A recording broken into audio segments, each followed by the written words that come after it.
100%. I really assessed the mum that I was kind of continuously through the journey because your child is changing so vastly. They have such a different set of needs all of the time. You think, okay, I figured this out now. And before you know it, they're on to the next stage. They're on to the next stage. And I definitely found that there was points where I would kind of refer to my mum's behaviours because I'm not saying that she was a bad parent, but she was figuring it out, which we all are. Yeah. But I remember how certain situations made me feel. So it's a moment of sometimes something new comes up and your first port of call is, oh, well, how did my mum deal with that? Right. And you try to install that, but then you're like, wait, how did that make me feel as a child in like being dealt with like that? So I've always tried to be very conscious with Millie. I've always tried to be as open and honest as I can.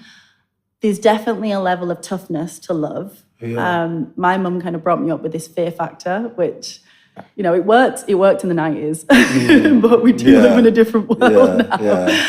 We do live in a different world and kids are different. Generationally, kids are different. Things just don't Kids have the power these days. Exactly. So I found that, you know, the fear factor wasn't going to work with her. And also she is a very intelligent child. Yeah. So rather than trying to intimidate her to do things because of her intelligence, I knew she would look for loopholes. I would speak to her directly about things and let her know that I know she's got better in her.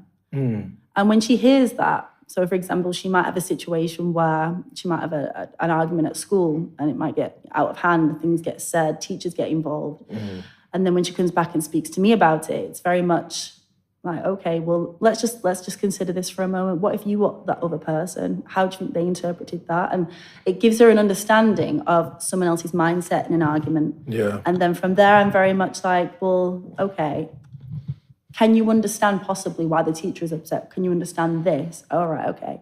So, what do we need to do next? And the biggest lesson I've tried to give to her, it's not about what we do in a moment, it's about what we do next. Yeah. So we're all allowed to make mistakes, but there is repercussions to those mistakes and you have to admit where your faults are, and that's what makes you grow as a person. Has she started dating boys yet? Yes, she has a boyfriend now. Yeah. How do you... I mean, is it something that needs to be managed? Like, do you, like, yeah, it does. I mean, don't get it wrong, she's a great kid and the boy is great. I've vetted him out so much, good, you know, and she's like, I'm on it. Like, but she's 16 now. Yeah. And again, that's another world of, she's 16, you know, that's when a lot of children become sexually active. Yeah, I was going to ask. Do you know what? I was like, I have to know. I have to ask. It happens. You know, like I wanted to ask, how do you feel about that?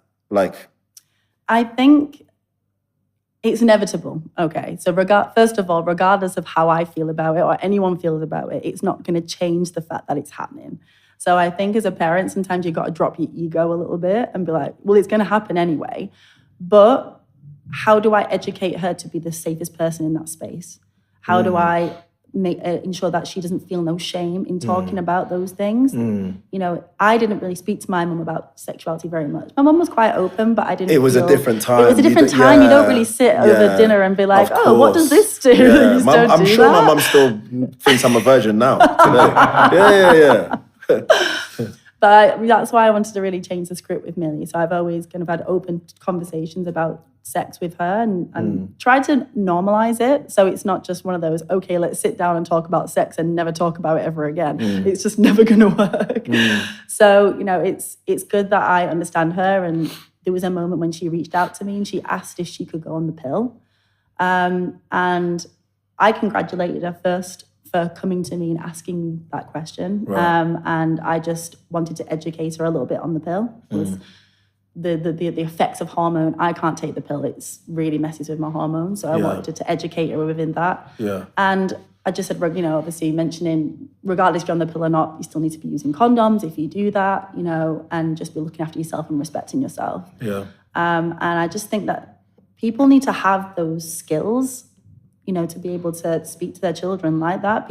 Children need to have those skills embedded in them, because if they don't, they're not going to communicate. They're going to walk into a minefield and probably come out blew up. Yeah.